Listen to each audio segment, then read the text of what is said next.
Sir, how can you describe the offensive in Gaza? How efficient could be?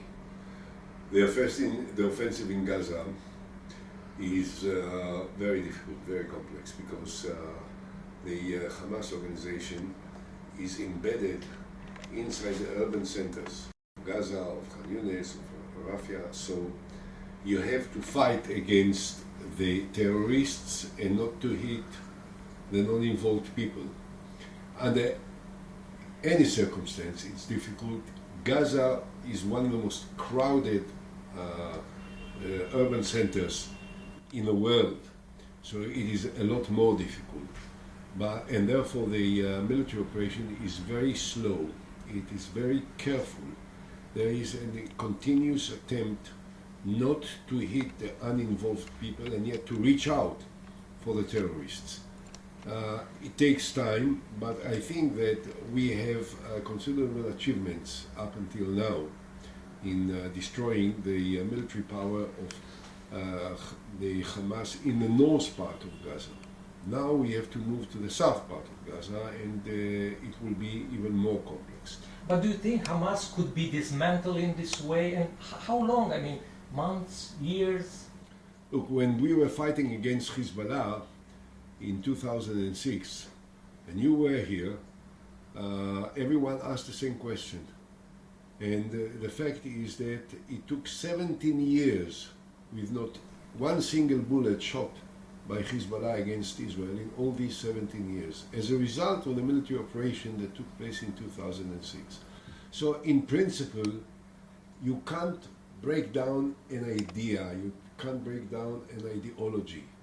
As you can't break down the ideology of Taliban and Al-Qaeda and ISIS, but you can break down the military power, the organization, the infrastructure, the bankers, the headquarters, the launching pads. That's what we are trying to do, and to a large degree, I think we can do it completely, totally, that it will disappear from the air so will never be again.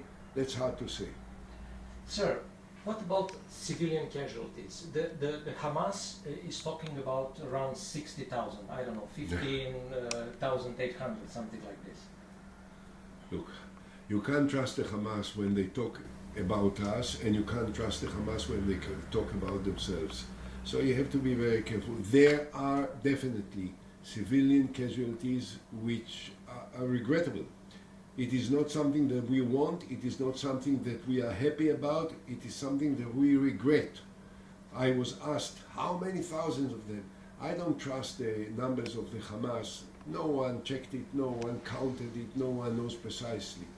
But for me, one person who is not involved and has been killed as a result of the Israeli operation is a tragedy. Could be the Prime Minister, Bibi Netanyahu, be blamed for the lack of the information before 7th of October and for the slow response at that time? Look, Netanyahu is responsible for the concept which led to the lack of awareness and to the complacency and to the arrogance of the Israeli attitude towards the Hamas. This is the main source of the tragedy which took place. We had all the information. We had all the information. But from top down, the attitude was, who are these Hamas? They are a bunch of nobodies. They can't do anything. They can't surprise us. I am Bibi Netanyahu, Mr. Security. I know everything. I'm in charge of everything. So he has created an atmosphere, an attitude that ignored completely the danger of Hamas and actually flirted with Hamas. He financed Hamas.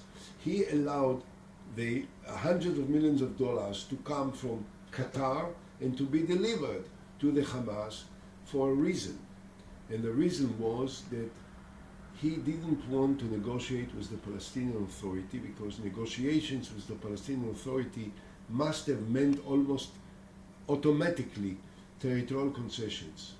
And he couldn't agree to it because he wants greater Israel and he wants the cooperation and partnership with the Messianic forces, which are in favor of Israel controlling all of the territories, and therefore he said he downgraded the Palestinian Authority and upgraded the Hamas. How do you see the future of Gaza with the buffer zone, with the Palestinian Authority? Look, Israel has to be wise and responsible. What we have to do now is to accomplish our military destination and destroy the military power of Hamas. But we have to announce right now, not wait, that we will pull out completely from Gaza. We don't want to occupy Gaza, we don't want to stay in Gaza, we don't want to remain there.